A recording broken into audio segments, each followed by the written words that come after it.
It's time to do it over, talking about paintings that inspired performances and just how fast a horse can run.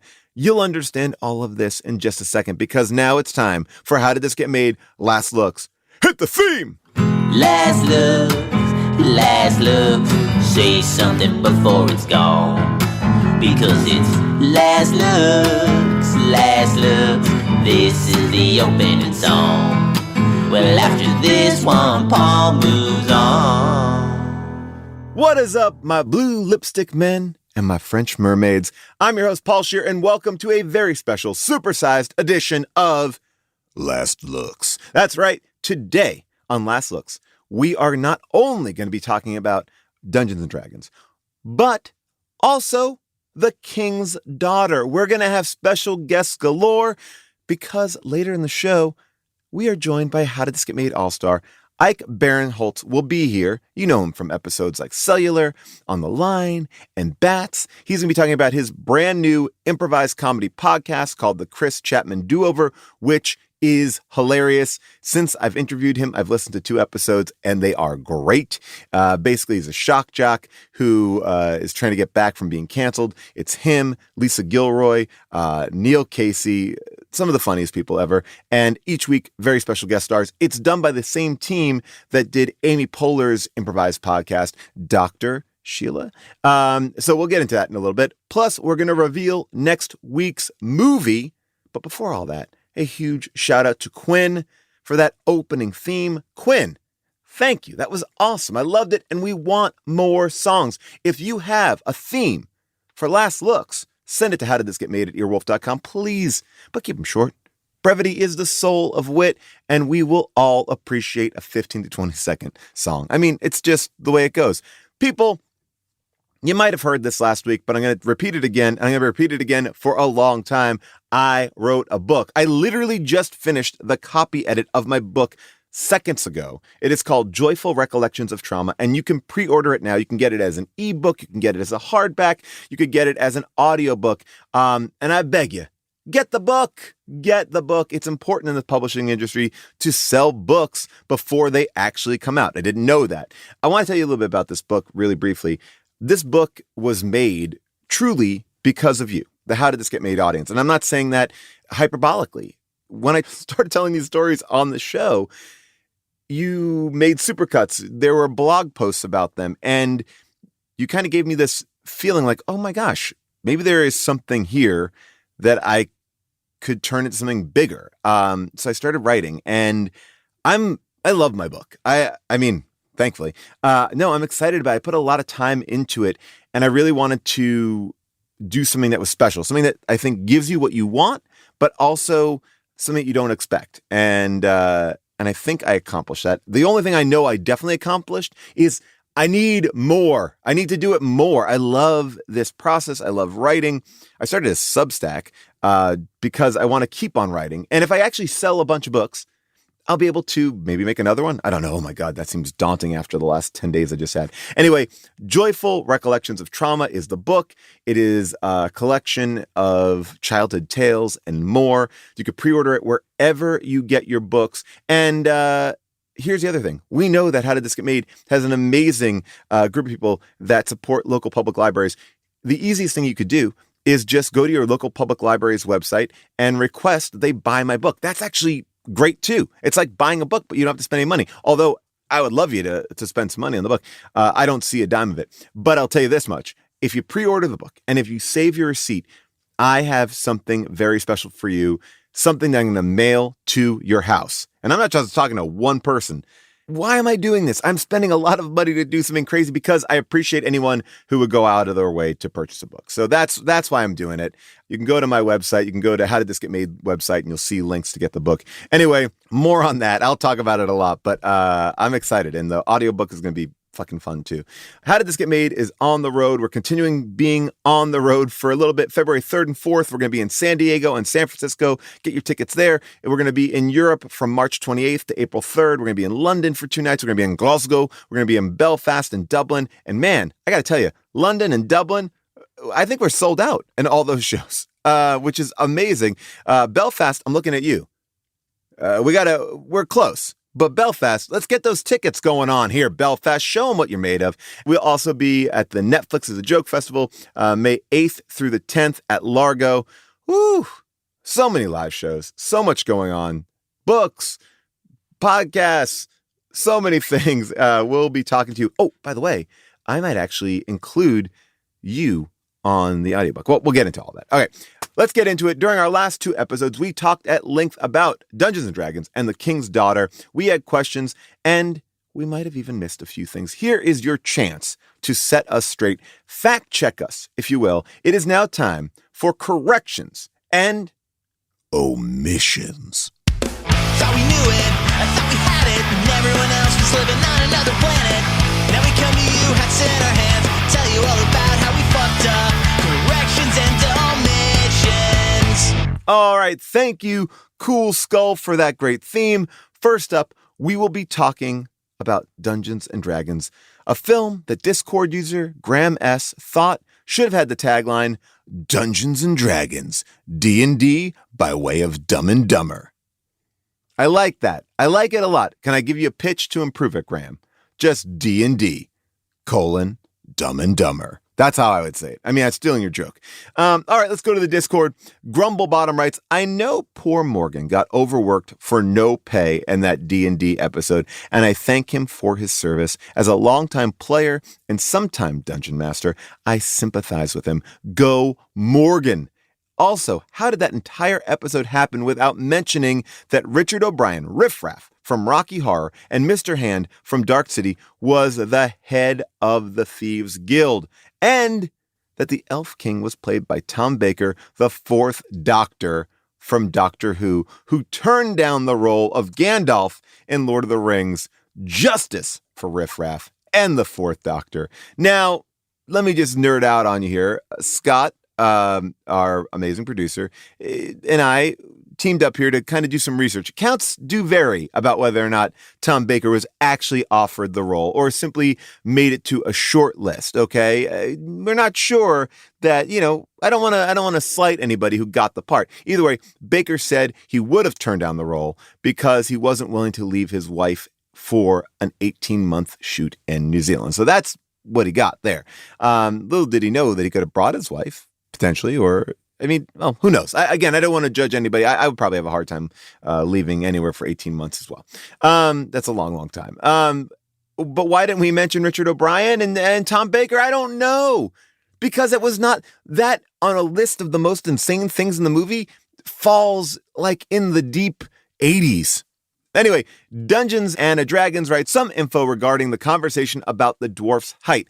Although the producers were looking for someone under 5 feet to play a very tough dwarf, 5'4" actor Lee Ehrenberg said he told them, I got a few more inches, but a foot more talent than the other short people they were auditioning. And Ehrenberg said he compensated for his taller height by walking with a stoop and spreading his legs wide. Guess what? Didn't work. And I gotta say, 5'4", and even at 5 foot, not really what I think of when I'm thinking about that type of a character. Great performance, but I don't think he fooled anyone. But the talent was all there. Dr. Guts 1003 writes, so what exactly is Ridley getting knighted for at the end of the film? He was responsible for bringing the Red Dragons to Izmir, which created more harm than help. Then he opts not to kill Jeremy Irons, leaving that up to Thora Birch to take care of. And if we're saying he's worthy of being knighted simply for going on a journey, then the rest of the crew deserves a similar honor. Or is this like a Chewbacca situation where only the white guys receive the honor despite the others going on the journey? Boom! Slam! You know what, Dr. Guts? I 100% think they tried to copy Star Wars there, and they had no reason why. There was no reason given. And maybe it was a badge of dishonor. Maybe it was a dishonorable discharge he was getting. He should have gotten a dishonorable discharge at that point. Biggie writes, as a longtime dungeon master, oh wow, we got a lot here. I've had many players like the Snails character at my table. They steal random stuff all the time and mouth off to villains that are much higher level than the characters. All of that is fine, but often leads to hijacking of the story and making it all about their characters. I wondered if the absolutely brutal killing of Snails in the movie was a nod to those types of problem players. I know I've killed problem PCs at the table in a similarly brutal fashion so they could come back as another character that might fit the table better. There weren't enough nods to the game in general to make me believe that that is true, but I really wanted Damon Wayans to come back for 5 minutes after Snail's death in a slightly different costume and inexplicably join the party seamlessly. That would have been really like D&D. Okay, that's actually a pretty great idea, but I don't really have enough experience to give my take on that. I do have experience to tell you that it wasn't Damon Wayans in the film; it was Marlon Wayans. You were close in the Wayans world, but not the right Wayans. But anyway, like I said, I'm not a dungeon master. I don't know. Maybe I should call in some help here from a true dungeon master. Morgan, what do you think? Hey, Biggie, you're right not to believe it. The movie doesn't stick close enough to the source material for a deep cut like treating Snails as a problem player to be intentional. Snails didn't even hog the spotlight. As Paul pointed out, Ridley was undeniably the star of the movie, and having a star at all throws any concept of party dynamics out the window. Jason's guess that Wayans needed to cut shooting short to do Requiem for a Dream seems more likely. But yeah, the Beer Fest gag of I'm Snails' brother Dales, and I want to help you finish what my brother started, also to honor him, call me Snails. It's a time-honored tradition in old-school D&D, as that game could be quite lethal, and making an identical character to the deceased was easy and let you still use the deceased's equipment. Boom. Thank you, Morgan. Morgan, working the phones. We cannot get enough of Morgan. All right, and as we are working the phones, let's go to David from New York. Hey, Paul and crew, this is David here from New York. I don't know if you know this, but James Cameron almost directed this movie. Basically, the producer of the film was a really big fan of Dungeons and Dragons, and he reached out, got a hold of James Cameron. James Cameron came in for a meeting to direct the film, and the head of Wizards of the Coast, who owned Dungeons and Dragons at the time, I think they still own them, I'm not sure. Anyway, the person who was in charge, this woman, I forgot her name, decided to tell James Cameron, why should you direct Dungeons and Dragons? What can you bring to the table that will help this make a good film? Essentially, acting like he was a nobody. So James Cameron got pissed off, decided that he didn't want to do the movie with good reason, and the producer couldn't get anybody else, so he decided to direct the movie, which is why it's so horrible. But yeah, the guy behind some of the best films of the 20th century got told by a nobody that he didn't matter. Anyway, so I will let you go. Have a good one, guys. Thanks a bunch.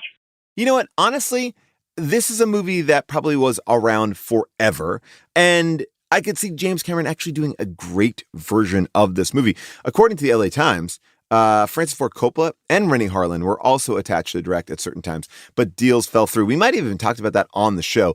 I think it's one of those movies where everybody has a meeting on it. I remember a couple years ago, everybody I knew had a meeting about doing like the M&M's movie. You know, how they have those M&Ms before, like, you know, like the funny M&Ms, like, you know, it's like, were you attached? Were you interested? Well, who knows? You were there. You did something. I would have loved to have seen any of those people direct this film, but clearly it wasn't going to happen. These producers pissed everyone off. Let's hear from Jackie in Brooklyn. Jackie, what do you got? Hi, Paul. I was at the show in Philly. During the episode, you guys used the word sector, which is a great word and is the word that I wish they used in the movie. But they used the word rod throughout the movie to talk about the rods that they were holding, needed to find, all of that. And I guess this is really a question for Morgan. But I was curious if that is a Dungeons and Dragons term or if that is just something that they use in the movie because it's for kids and it would be easier to understand. But anyways, that's it. Thanks so much. Happy New Year. And I'll just give a shout out to my friends Maria and Kevin and their new son Miles that I went to the show with, who was just born on New Year's Eve. All right. Thanks so much. Bye. All right. A rod, scepter. Again, I don't know the answer. I have to throw it to my dungeon master, Morgan. Is it a rod? Is it a scepter? Hi, Jackie. Good guess. Rod is, in fact, a classification of magic items in D&D, which scepters would fall under. Iconic examples include the Rod of Rulership, Rod of Wonder, and the Immovable Rod. But the iconic item to control dragons is actually an orb of dragon kind. No idea why the movie decided to use a rod instead. They could have just made the orb on the end of the rod and called it a day. Maybe they had a leftover prop from another movie and had run out of money. Thank you, Morgan, setting the record straight once again. And finally, Morgan from Philly, what do you got to say? Hey, Morgan here, and I have a few corrections and omissions of my own. Jason mentioned how Marina barely uses her magic, even when it would be super helpful. This is one of the few D&D things the movie got right, albeit perhaps unintentionally. Paul quipped about her being in her first year of wizard school, so she only knew one spell. But Paul was right on the money here. Wizards learn more spells as they level up. Not only that, but mages in D&D can only use their spells a finite number of times. A first-level wizard, before this movie was released, could only cast one spell per day. Then they had to resort to using a crossbow until they got a good night's sleep. Later editions of the game gave mages weaker spells that could be cast over and over again, but to this day, stronger effects like opening portals or zapping a whole crowd with lightning are still finite resources which mages have to judiciously manage. Okay. Wow. All right. I am surprised that is accurate. Well, I guess, maybe it's not great for a film. It's like, oh, Schwarzenegger in this is a robot Terminator, but in this movie he doesn't kill. I don't agree with it. I agree with what you're saying, but I disagree with it. Anyway, so many great D&D corrections and omissions. Thank you to Morgan for jumping in here and answering all these questions. And you know what? Morgan was such a true, a great sport this entire time. People loved him. There were so many overwhelming comments about him. And I just wanted to give Morgan a chance to say thank you to all of you who supported him. Hey, how did this get made, fam? Morgan here. It was an honor to rep my fellow Philly nerds at the show. Hearing 1,800 people chanting my name on a stage I've seen Neil Gaiman speak on was one of the wildest experiences of my life. Since then, I've been telling the story to anyone who would listen as I eagerly awaited the episode drop, and I've also been DMing 4 campaigns and playing in 3 others. I'm not really on social media, but friends have been showing me the lovely posts y'all made across different platforms. Seeing everyone's support has been incredibly flattering. And if you're not sick of me, some fellow audience members interviewed me for their podcast, Trip B. You can check that out. I've also been lurking on the How Did This Get Made subreddit and was considering doing an AMA there. Throw some posts up if you'd be interested in that. Thanks again to Paul, Jason, and June for letting me hold the mic, and to Philly for giving me one of the best nights of my life. Thank you, Morgan, and we'll be right back after a quick few words from our sponsors. Welcome back. That is enough of Dungeons & Dragons. Now it is time to get into corrections and omissions from The King's Daughter, a movie that Discord user Pawn Paloma thinks could have had the tagline, The King's Daughter, My So-Called Mermaid. Yes, I love it. So-called life reference. I'm into it. Let's go back to the Discord. John, not Connor, writes, the gang pointed out several instances on how cheap and thrown together this movie seemed. One more example is that when the quartet is supposed to play the special mermaid dissecting requiem, Marie destroys their instruments to sabotage the ritual, or so we're told, because as soon as Marie busts in on them, we smash cut to the next scene and we never see her destroy the instruments. Clearly, the instruments were rentals. Boom! Wonderful, Eye. You are 100% correct. But didn't she smash up some instruments earlier too? Like when the king was listening to music? I feel like they had one set to smash and they couldn't do it again. I forgot this movie because it feels like that was recorded like last summer. Sean McBee writes, just to expand on Paul's point about Versailles being far from the water, I looked it up and it is roughly 115 miles to the nearest coastline, which is the English Channel. So here's some math. In the absolute best circumstance, a horse can ride about 100 miles a day, though typically it's 20 to 35 miles. A solar eclipse from start to finish lasts about 2.5 hours, with totality lasting 7.5 minutes at most.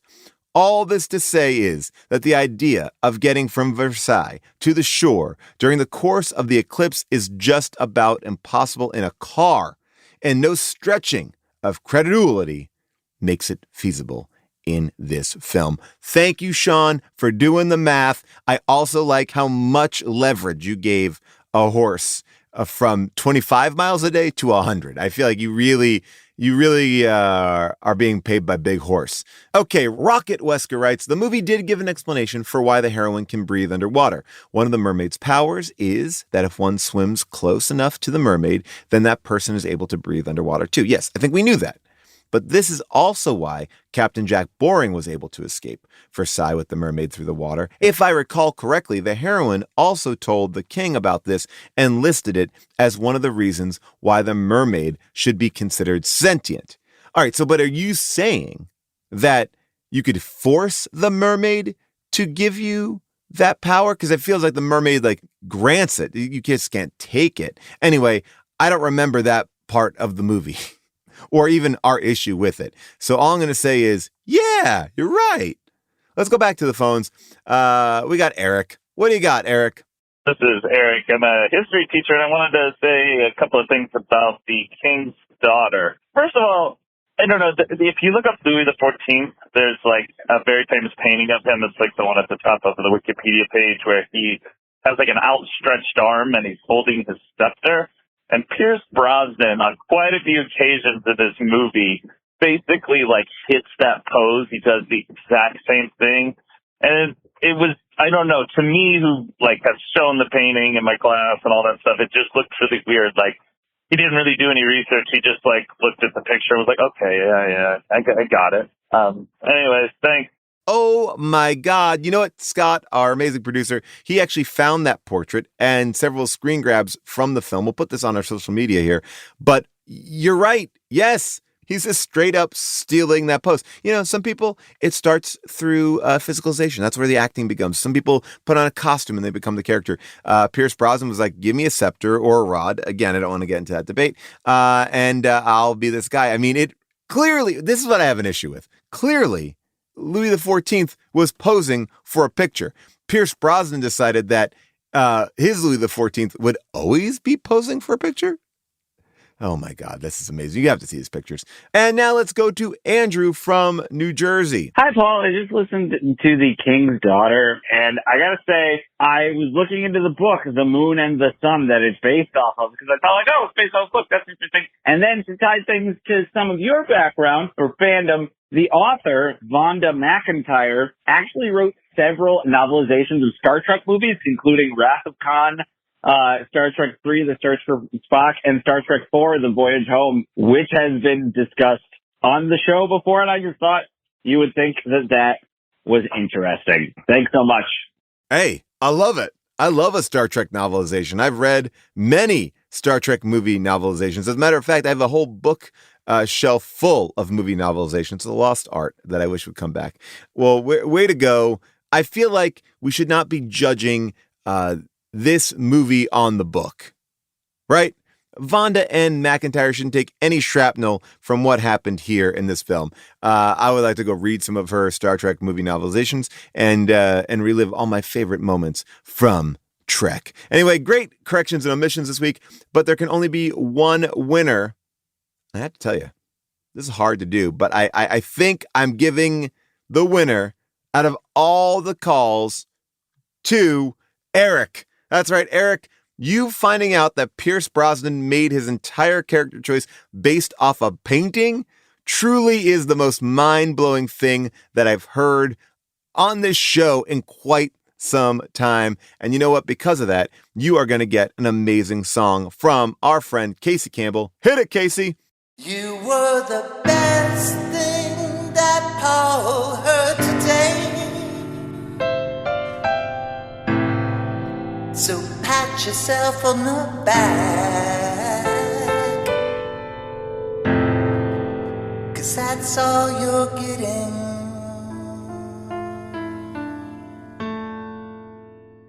Okay, if you want to submit an alt movie tagline or chime in with your own thoughts about the latest episode, hit up the Discord at discord.gg/HDTGM or call us at 619-PAUL-ASK. Coming up, Jason and I are going to be joined by Ike Barinholtz to chat about his hilarious new podcast, the Chris Chatman Do-Over, and so much more. Plus, as always, I will reveal next week's movie. But first, get ready, because we got a bonus scene from our King's Daughter show. Take a listen. Sir, what's your name? What's your question? Jim, and my question is, who do you think did the Free Willy escape better? Willie the killer whale or the mermaid escaping over the wall of the grotto? Holding the guy she's Captain carrying, Jack Boring. Captain Jack Boring, in her arms. Well, yeah, why could she escape at that moment? And again, this is where, when I watch a movie like this, it makes me dumber. But I'm like, is there a reason why that was a moment where she could felt escape? like maybe something happened with the wheel that they did. I don't know, Paul. Yeah, the wheel was a part of it. He came up on that wheel. That was spooky. Really spooky. That's when I realized, I was like, these guys look too much alike. Because I was like, who is that? Is that the boyfriend or is that the evil guy? It was also, the wheel was moving so slowly. He had so much time to get off of it. And she has you watch her work out every single detail of... And he's like...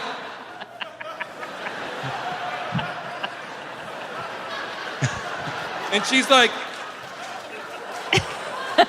This goes on for so long. In a movie in which every scene is 15 to 30 seconds long itself. They are cutting scenes mid-sentence from people. It's so not working. Hey everybody, I think you probably all have noticed this, but every Monday we re-release old episodes online in the stream. We don't have a vault right now, so that's the best way we can combat this, and we are putting some fun ones out for re-release. This week's Matinee Monday was Free Jack with Sinclair and Phoebe Robinson, and next week will be the Jean-Claude Van Damme classic Street Fighter with John Gemberling. So keep on checking out these replays. Okay, now it is time to welcome to the stage, the podcast, to the recording, How Did This Get Made All-Star? A true Statham maniac. We're going to talk about the beekeeper. Oh, you know it. Tom McWaters, play us in as we meet Ike Barinholtz. We're gonna have ourselves a conversation, just chat. No quarantine or vaccination, just chat. Paul and Jason, a couple of cats, just chat, just chat, just chat. Shooby-doo-boo-boo-boo-boo. First of all, Ike, I'm excited that you're here. We'll just jump right in and say, do you know the premise of the new Jason Statham movie? The Beekeeper? The Beekeeper, I do. He's just a simple, humble beekeeper. Former assassin. Former assassin. Former Black Ops. I'm so sorry to tell you that I have read the script for Beekeeper. Whoa! How did you get your little hands on that thing? Ooh, I got my mitts on that script. And it's a blast. There was someone in the trailer that I was like, oh man, that's a Manzukis part. They're like, because basically he's friends with Felicia Rashad, Jason Statham, an older woman that he takes care of her bees.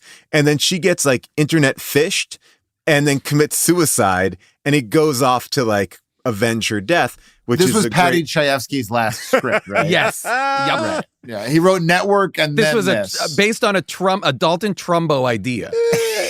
I just saw today that there's some rumors going around that like there's apparently a twist in the movie that was based on Hunter Biden and Joe Biden. What? And they're like, and the filmmakers are like, no, that is not true. This is this scene where there's an old confused man and his son with his dick out. That's not based on them. It's two different guys.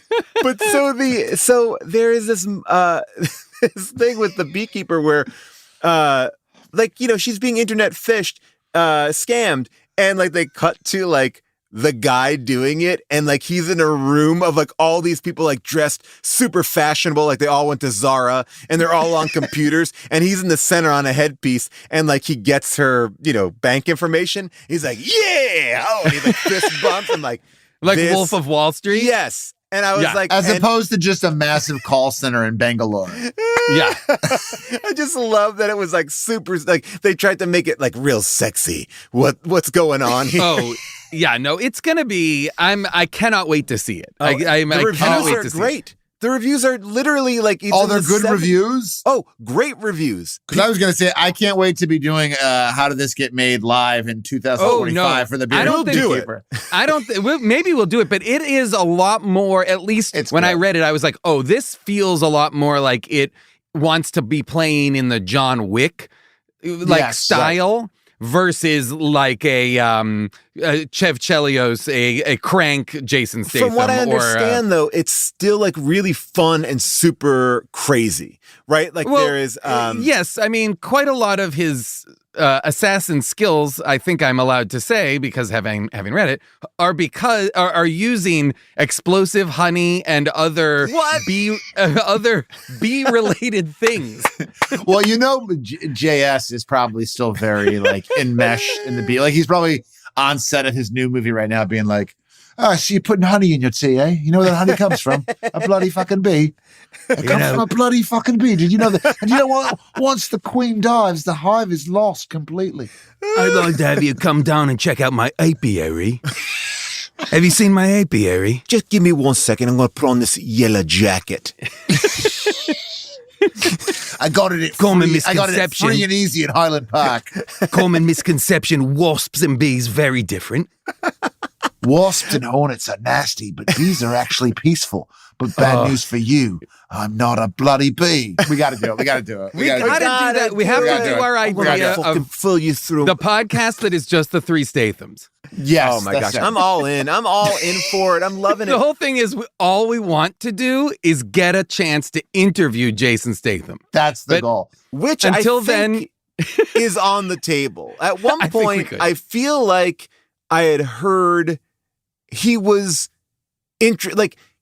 he was amused by our fascination by him. Oh, really? Yes. Oh, that's incredible. It is. I hope he understands it is nothing but legit fan worship. Like I think he is the coolest man who's ever fucking lived. This is not Steven Seagal. And like an Olympic diver. Like he just has my God, he's doing it all. Model doing it all. The guy he's got the goods.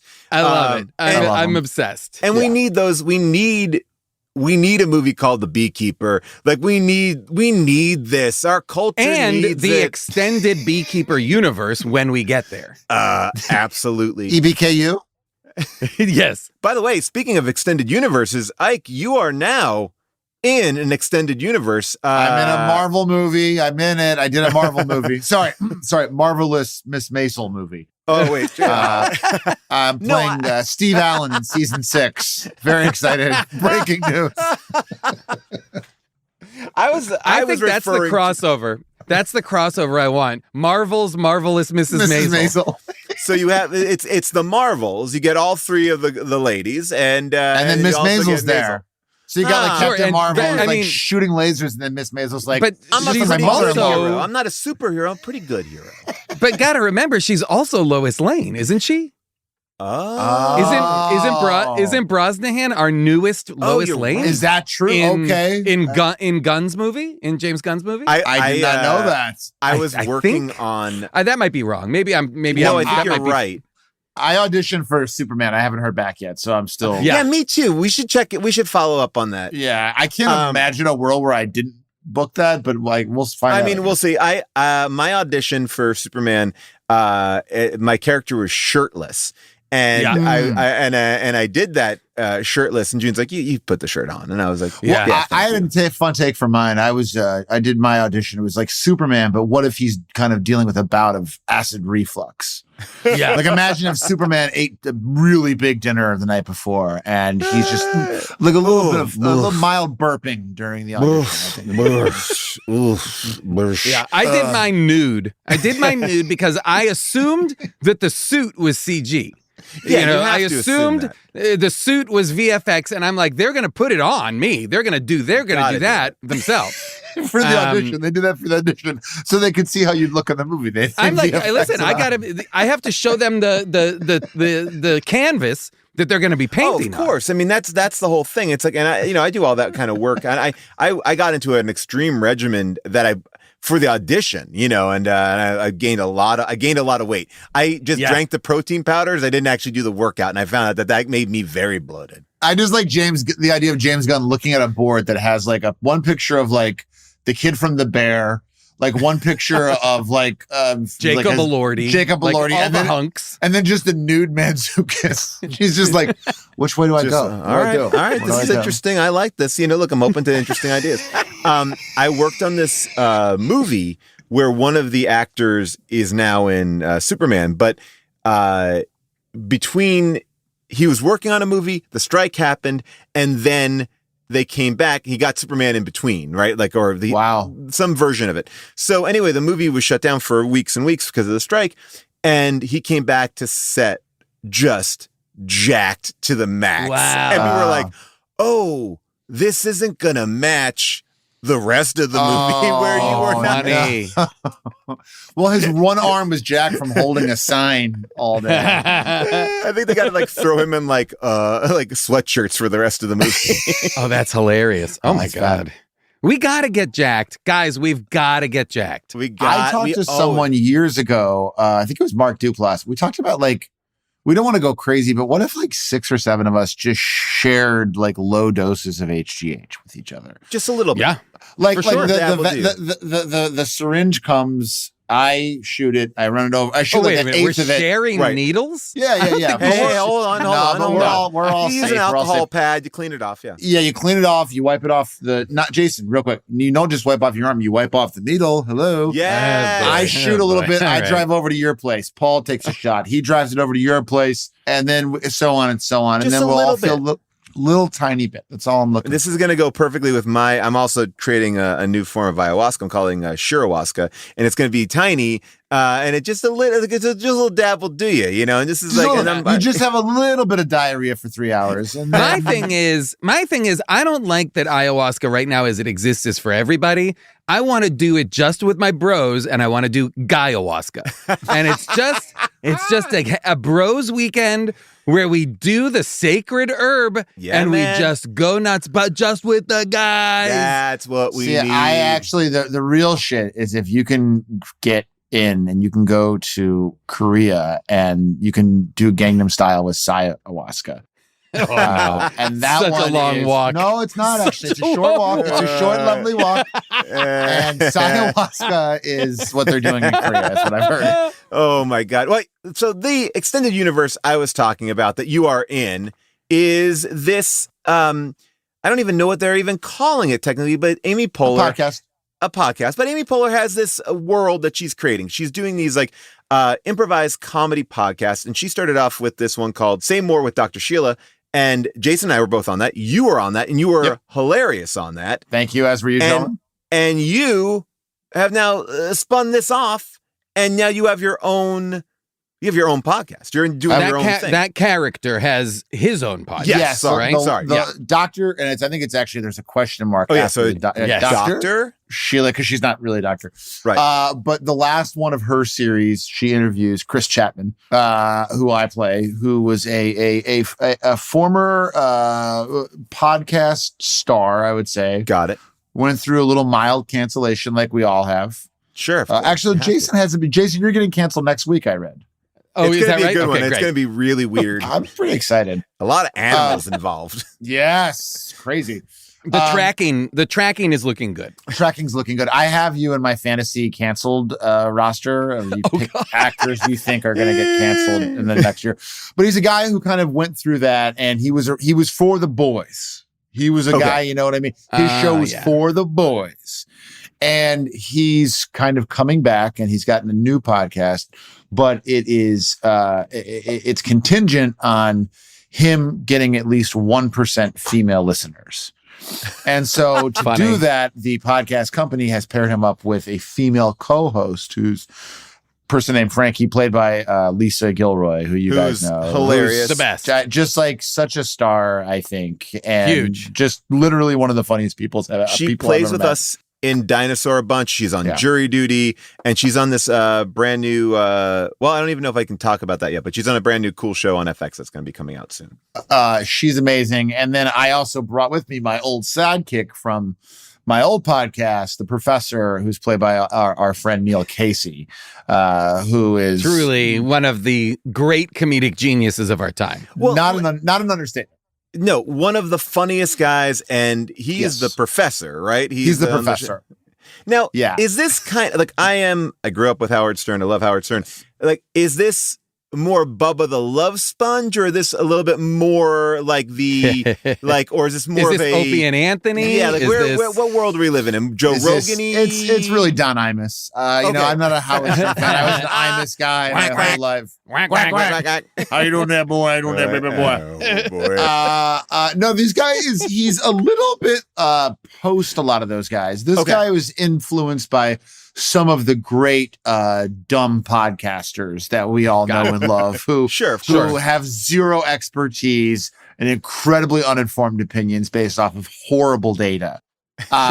He was one of those guys. He was one of those guys, early adapter to a podcast, probably. Are you doing a lot of research for this? Are you going deep? Like, I mean, because I know that you got to play a character, you got to improvising within this character. Are you like just going deep into like archives of podcasters and just taking it all in? It's basically like, remember in the miniseries Chernobyl, where they're like, you have to get off the roof within 37 seconds, or you'll have like I've basically been on that roof for like 3 years now, just like listening to just consuming. Yeah, and they're getting dumber and dumber, and they're derivatives of derivatives now, and I listen to a lot of them. So yeah, I've exposed myself to some pretty toxic stuff. Are you like? Are there things that you're like on your show? Like, do you get excited to do because I'm assuming, do your episodes have a theme or a topic? Yes. Is each episode like, so are there things that you're like, oh, when in my version, I'm going to come at this way, or I want to play in this space completely, whether it's vaccines or whatever, only eating meat that you've killed or whatever. Every episode has a guest that we will be interviewing, and that guest has some kind of expertise, some kind of specialty.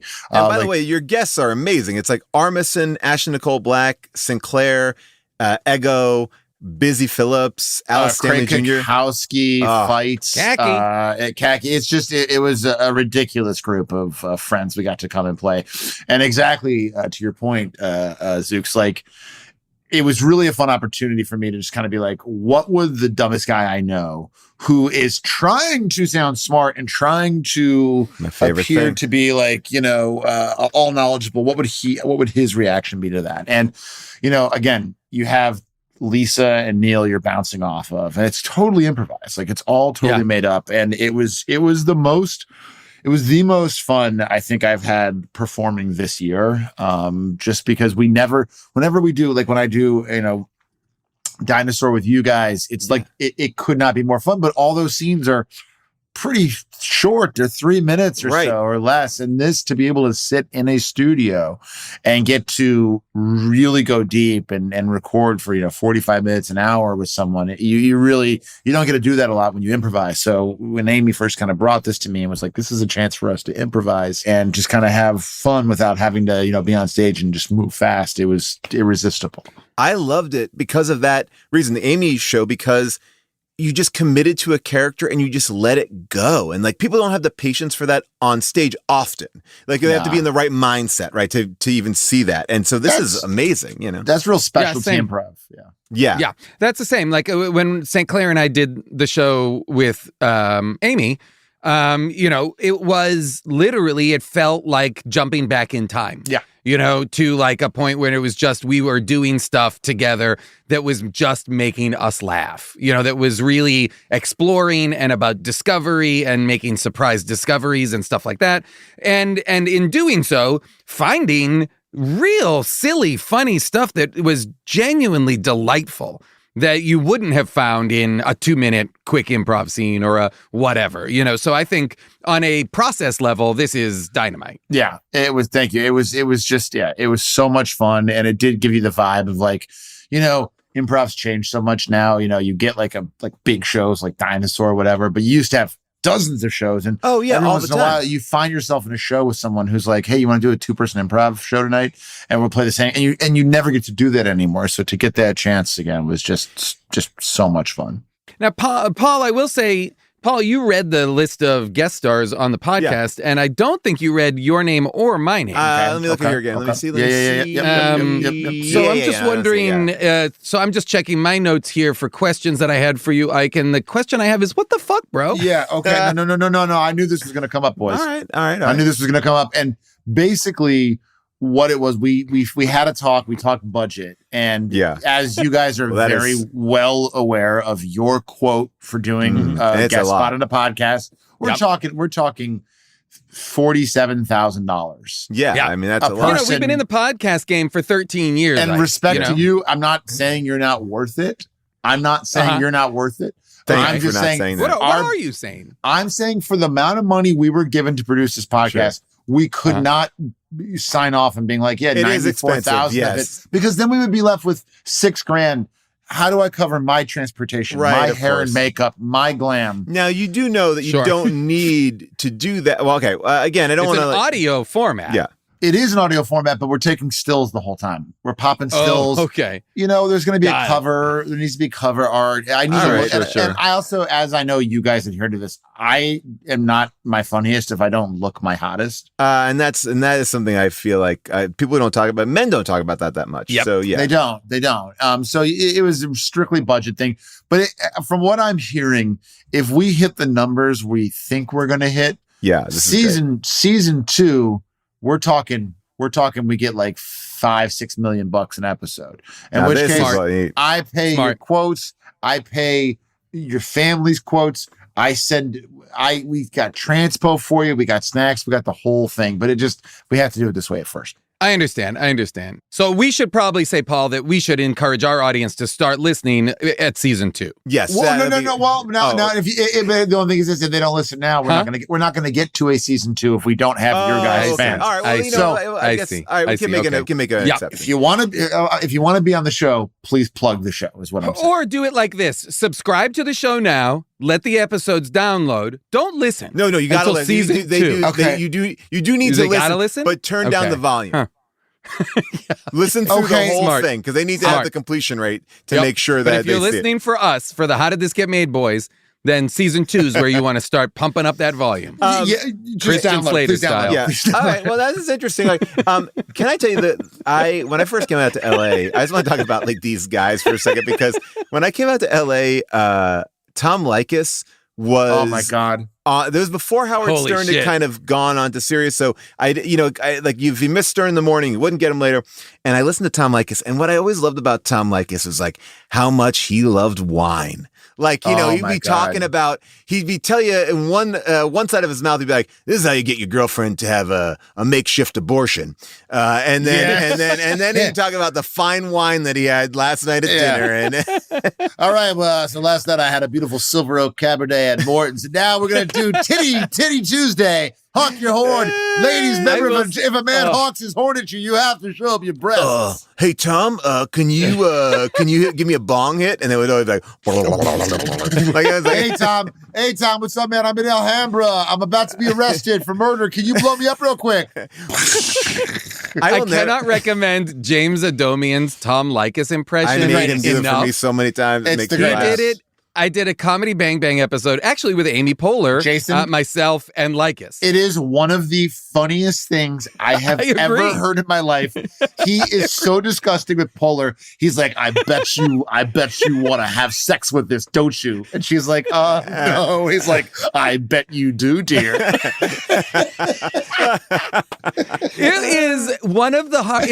I've never laughed so hard during a show I was on. I have sent that clip to so many people. It is, yeah. Because who the fuck does Tom Leykis? Oh, well, yeah. that's the brilliance of the James's bread and butter. By the way, maybe in season 2, Huell Hauser. I mean, maybe it should be like Leykis should come on your show. I feel like that's what we're kind of maybe tease that as 1-800 1-900 blow me up, Tom.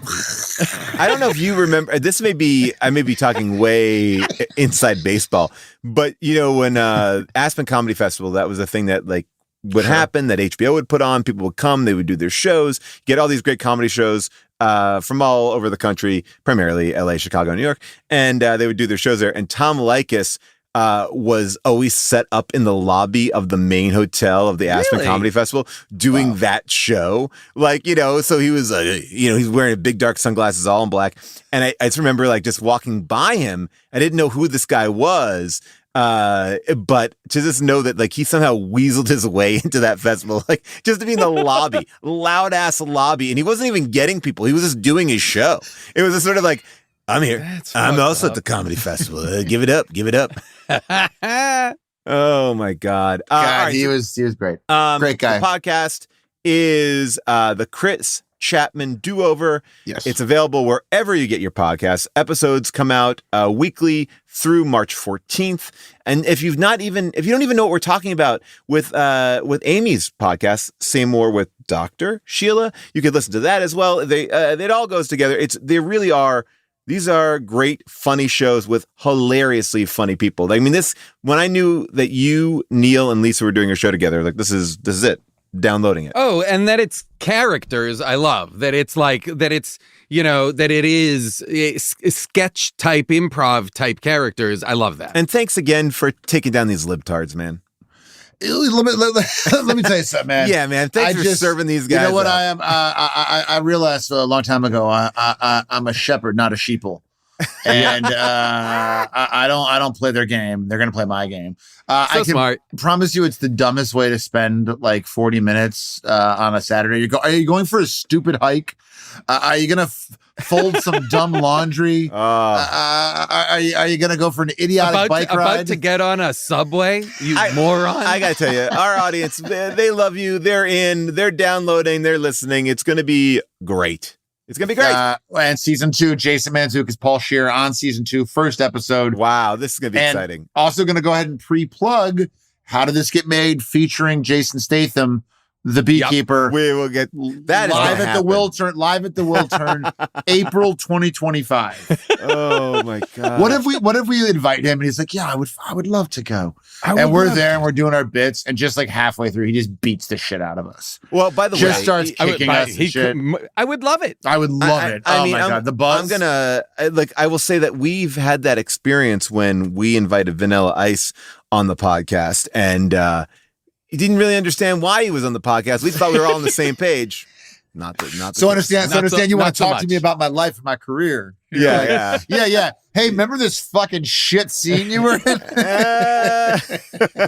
Oh man. Oh God. All you right. guys are the greatest. Love you, boys. Thank you so much. Love you, Truly Ike. love you. Well, thank you, Ike, for chatting with us. You can listen to the Chris Chatman Do-Over wherever you get your podcasts. And if you want to hear more of Ike on How Did This Get Made, his episodes are Cellular and Bats, and those came out in September and October. So just scroll back to find them, or just search Cellular and Bats. I think that's the way podcast engines work. Anyway, next week's movie. Now that we got The King's Daughter out of the way, let's talk about what we're doing next week. That's right. We're going from a swimming mermaid in a bay to rollerblading LL Cool J. I love that rhyme. Next week, we are watching the 2002 sci-fi sports flick Rollerball, starring Chris Klein, LL Cool J, and Rebecca Romaine. Here's a short breakdown of the plot. Jonathan is the most popular player in the fastest and most extreme sport of all time, rollerball. But things go wrong for Jonathan and his teammates when they realize that rollerball's creator wants more on-court accidents for higher ratings. Rotten Tomatoes gives this film a whopping 3% score on the tomato meter, and Mark Rather of the Seattle Times writes, they should have called it Gutterball. Ooh, Mark. Slam. Anyway, let's take a listen to the trailer. You think you can play? What's it gonna be? Us or them? They're going to kill you! Try to survive. Grab hold! From the filmmakers that brought you The Fast and the Furious and Die Hard. They're gonna kill somebody. Gotta catch me first. Rollerball. Pow. Rated PG-13. You can stream Rollerball for free on Tubi, Pluto TV, the Roku channel, and MGM Plus. You can also rent it on Apple TV, Amazon, YouTube, and Google Play. And if you want to go watch Rollerball, make sure you select the 2002 remake, the Chris Klein one. Not the 1975 original with James Caan. We are not watching the James Caan one. I don't want to send you down that rabbit hole, although it's a better film. Anyway, thank you for listening. Please remember to rate and review the show. It helps if you listen on Apple Podcasts. That's a big deal. Visit us on social media at HDTGM. And a big thank you to our producers, Scott, Sonny, and Molly Reynolds, our movie-picking producer, Avril Halley, our associate producer, Jess Cisneros, and our engineers, Casey Holford and Rich Garcia. We will see you next week for Rollerball.